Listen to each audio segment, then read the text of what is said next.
Giles Johnson imao je 4 fakultetske diplome. Znao je razlog ovog i poreklo onog.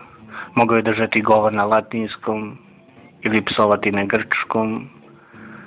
I naučivši takve stvari, on je umro od gladi jer nije hteo da podučava, niti je mogao da bude sluga.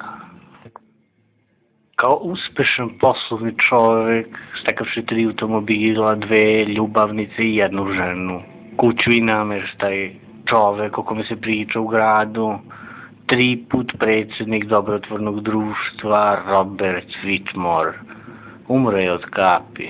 Kad ga neki neznanac iz Džordžije pogrešno oslovio ko bivšeg kelnera iz Macona. Začudo ljudi mrtvaca se klone i misle da sam čudan ja što želim da s mrtvima njihov zakon delim.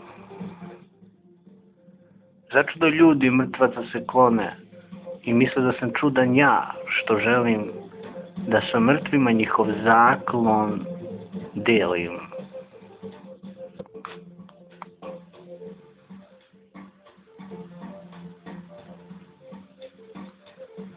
Nedoumica.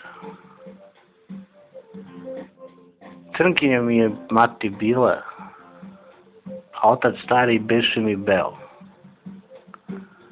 Ako sam ikad gradio oca, to bih poreći sada hteo. Ako sam crnu majku kleo, ako je dogaga posla kada, kajem zbog toga sada i samo bih joj dobra želeo.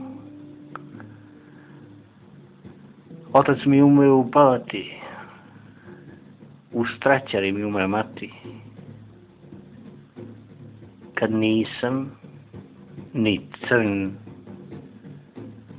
ni beo, gde ću umreti, da mi je znati.